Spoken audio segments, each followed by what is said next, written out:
बहुत समय पहले की बात है।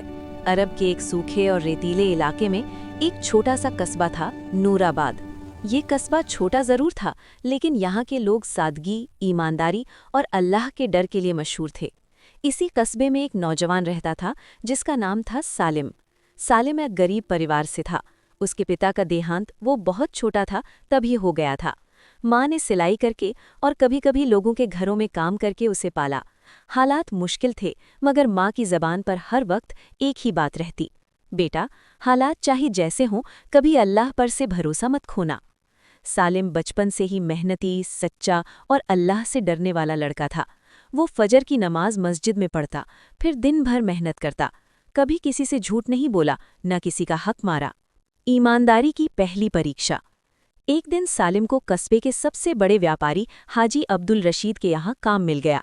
हाजी साहब बहुत अमीर थे, लेकिन उनके अंदर एक कमजोरी थी, उन्हें हर चीज में शक रहता था। एक दिन हाजी साहब ने सालिम को बहुत सारा सोना और चांदी गिनने को दिया। सालिम ने पूरी ईमानदारी से सब कुछ गिना और हिसाब लिख दिया। लेकिन उसी दिन शाम को हाजी साहब ने कहा, सालिम, हिसाब में गड़बड़ है, कुछ सोना कम है। सालिम घबरा गया। उसने कहा, हाजी साहब, अल्लाह की कसम, मैंने कुछ भी नहीं लिया। हाजी साहब ने उसे शक की नज़र से देखा और कहा, सब यही कहते हैं। सालिम की आंखों में आंसू आ गए, लेकिन उसने सिर्फ इतना कहा, अगर मैं झूठा हूं तो अल्लाह मुझे कभी कामयाब न करे। उसकी सच्चाई और अल्लाह का नाम सुनकर हाजी साहब कुछ देर चुप रहे। अगले दिन जब दोबारा जांच हुई तो पता चला कि गलती हाजी साहब के बेटे से हुई थी। हाजी साहब ने शर्मिंदा होकर सालिम से माफ़ी मांगी और कहा, आज तुमने मुझे सिखा दिया कि ईमानदारी क्या होती है। मॉरल: ईमानदारी इंसान को देर सवेर इज्जत दिलाकर ही रहती है। सब्र की अग्नि परीक्षा। कुछ साल बाद कस्बे में भयानक सूखा पड़ा, अनाज महंगा हो गया, लोग भूखे रहने लगे। सालिम की माँ बीमार पड़ गईं, दवाइयों के पैसे नहीं थे। एक रात सालिम मस्जिद में बैठकर रो रहा था, ए अल्लाह, मैं तुझसे कभी शिकायत नहीं करता, लेकिन मेरी माँ को शिफा दे दे। उसी रात उसे एक अमीर आदमी ने बुलाया और कहा, मेरे माल की हिफाजत कर लो, बदले में मैं तुम्हें बहुत पैसे दूंगा। लेकिन जब सालिम ने देखा कि वो आदमी हराम काम से पैसा कमाता है तो उसने मना कर दिया। लोगों ने कहा, इतने मुश्किल वक्त में भी मौका छोड़ रहा है। सालिम ने जवाब दिया, जो रोज़ी हराम से आए उसमें बरकत नहीं होती। कुछ ही दिनों बाद एक दूर के रिश्तेदार ने मदद भेजी, माँ की दवा हो गई और वे ठीक होने लगीं।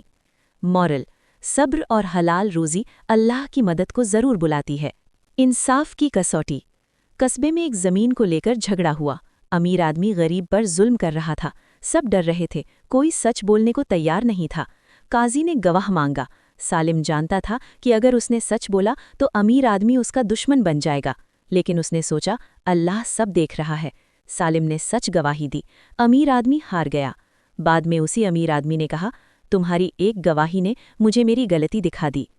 मॉरल: अल्लाह के लिए किया गया इंसाफ कभी ज़ाया नहीं जाता। अल्लाह की मदद का नूर। सालिम की ईमानदारी, सब्र और सच्चाई पूरे इलाके में मशहूर हो गई। लोग सलाह लेने आने लगे। एक दिन खलीफा के दूत ने उसे बुलाया और कहा, हमें एक ऐसे इंसान की ज़रूरत है जो डर के बिना सच बोले। सालिम को एक बड़ी जिम्मेदारी दी गई। उसने कभी घमंड नहीं किया, हमेशा कहा, यह सब अल्लाह की देन है।